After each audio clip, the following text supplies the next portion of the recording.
आनंद जी, नाचते दमस जी, ढेंगा जी और हमारे जो है सूरदास जी, तो मैंने लिखी थी सम्मत 2000 के ऊपर ऐसा योग पड़े।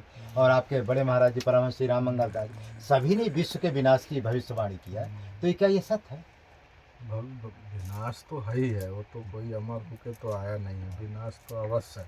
तो कभी पहले युगों में एक निर्धारित समय रहता था कि नहीं इसी समय, लेकिन कलयुग में निर्धारित समय किसी नहीं, समय हो सकता है, कभी भी हो सकता है, क्योंकि अधर्म बढ़ते ही जा रहा है। बढ़ते जा रहा है। अब एक पैर है तो अब एक पैर को कितना डेवलप करेगा, कितना डेवलप तो आते जा रहा है, आते जा रहा है समय बहुत। अब प्रकोप, प्रकृति का प्रकोप भगवान दिखाता है कि अभी संभल जाओ, हाँ धर्म की ओर रहो। जी, क्योंकि हम साधु क्या है, साधु एक धर्म का प्रचारक होता है। प्रचारक। तपस्या करने वाले तो तब कर रहे हैं, उनको न खाने से न पीने से कोई चीज़ से कोई मतलब नहीं, दुनियादारी से, तो तब कर रहे हैं। लेकिन साधु एक भेष ऐसा, भगवान का भेष ऐसा होता है कि जगह जगह धर्म का प्रचार करना, मठ मंदिर बनाना, धर्म के प्रति लोगों को जोड़ना कि अभी शुरुआत है, अभी अधर्म की ओर मत जाओ। तो यही साधु का कर्म है। महाराज समाज भी देखा जाए बहुत तेजी से जो है, देखो पहले जो है लड़कियां होती, बिटियां होती थी 12 साल 13 साल, हमारे समय की बात, शादी कर। अब बताओ 25-25 30 साल की लड़कियां हो रही और शादी कहती है हमको क्या जरूरत है शादी करने की, हाँ? और अब माता पिता कहते हैं कि अपनी इच्छा से कर ले जहाँ इच्छा हो सके, माने माता पिता देख करके भी आँखी, अब इससे बड़ा कलयुग क्या हो सकता है? यही तो कलयुग का और गाय को, प्रभाव है। गाय माता देख रहे हैं आप, पहले देखो वो बैलों की कितनी बढ़िया सेवा होती थी, बैलों को तो इस समय कोई पूछ नहीं रहा।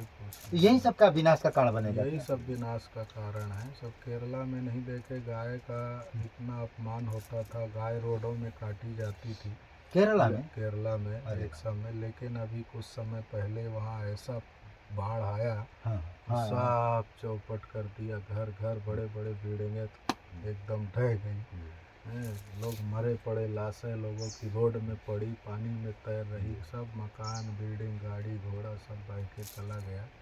तो यही सब भगवान का प्रकोप है, दिखाते रहे। उत्तराखंड में 2013 वो महाराज में उत्तराखंड की बात है, महात्मा जी हमको स्पष्ट बताएं कि जब ये बाढ़ आया था, अब आना था ना वो उत्तराखंड नहीं केदारनाथ वाला, तो उन्होंने कहा 1 साल पहले हम गए थे, तो भैरव जी और आपका गंगा जी, क्योंकि वो गढ़ है भाई वहाँ, उन्हीं का माने भगवान शंकर जी का गढ़, कहा स्वयं भैरव जी आकर कहें कि 2 साल का मौका है, यदि ये सुधर जाएंगे तो सुधर जाएंगे, यदि इसी तरह ये पाप कर्म करते रहे, पिकनिक मनाते रहे, कि 2 साल के बाद ऐसी मान बाढ़ आएगी सब कुछ, और देखो 2 साल बाद ऐसी बाढ़ आएगी सब सत्यानाश करेगी। वही चीज़ है ना कि भगवान मंदिर में लोग जाते हैं। अब जैसे छोटी छोटी जगह अगर साधु कहीं भजन कर रहा है ना, तो उसके पास जल्दी कोई नहीं पहुंचेगा। नहीं पहुँच पाता। लेकिन बड़ा व्यवस्थित गार्डन, पार्क, अच्छी सुख सुविधा अच्छा बना दो तो वहाँ लाखों लोग पहुँचे जाते हैं। तो लोग धर्म को एक पिकनिक पॉइंट बना जी, दिए। जी, सर। तीर्थों में भी जाते हैं, बद्रीनाथ केदारनाथ, तो लोग पिकनिक मंगाने पिकनिक जैसे मनाते जाते हैं। वहीं दारू पिएंगे, हाँ। वहीं मौज मस्ती जी, करेंगे, जी,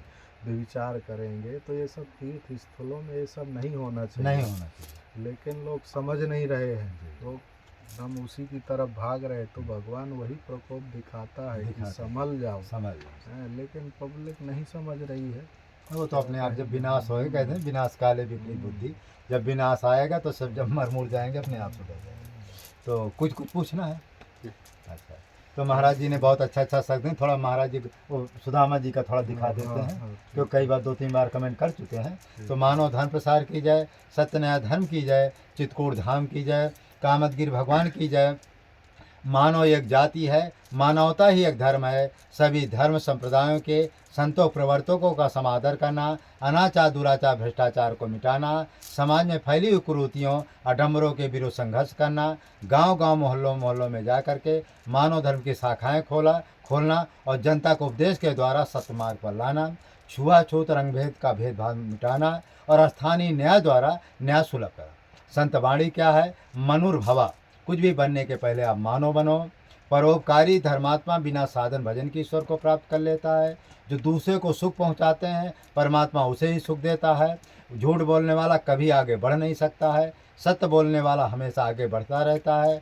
और जो परमात्मा अंधा बहरा नहीं है, परमात्मा अहंकार ही खाते हैं। इसलिए सभी लोगों से प्रार्थना है कि हम लोगों की जो वीडियो है, चैनल है, आप लोग लाइक करें, शेयर करें, सब्सक्राइब करें। इसी तरह हम लोग जो है संतों का दर्शन आप लोगों को कराते रहेंगे। आप लोगों को बहुत प्यार भी मिलता है, आप लोग बहुत हम लोगों का वीडियो मैंने हर तरह से मदद करते हैं। इसी तरह से यदि मदद करते रहेंगे तो जंगल में किसी भी महात्मा को कुछ कमी नहीं रहेगी। अब महाराज जी का जो है, महाराज जी का इसमें टीना पड़ जाए तो ठीक नहीं रहेगा। हाँ, टीना तो हो जाए तो बरसात से बच जाएंगे। अभी पानी भी बरसा था तो धूना में आ गया था। अच्छा अच्छा। यही इच्छा है, पर देखो ठाकुर जी की इच्छा से कोई ऐसा दाता आ जाए तो भगवान की दया से। तो महाराज जी की इच्छा है कि ये क्या है कि आप पन्नी बस वो क्या गर्मी में तो ये पन्नी तो फिर पिघल कर वो हो जाएगी, मैं जल मन एक नहीं वो हो जाता। और कुछ लेकिन देखो ठाकुर तो महाराज जी क्या है, पन्नी तो डाल दी है जैसे तैसे कुछ रक्षा तो होती, लेकिन जब गर्मी का समय आता है पन्नी है वो बिल्कुल माने बिल्कुल टूट फूट कर बिल्कुल वो हो जाती। फिर आपको 1000-2000 की पन्नी बार बार लाना पड़ता है। तो आप लोगों से प्रार्थना है कि आप लोग चाहें तो इसमें टीना आप डलवा सकते हैं। महाराज जी जब आप कहेंगे तो महाराज जी का हम आपको दर्शन भी करा देंगे, पहुंचा भी देंगे। कोई भी इसकी मदद कर सकता है। तो जय श्री राम, जय श्री राम, जय श्री। इस वीडियो को लाइक करें, शेयर करें, सब्सक्राइब करें।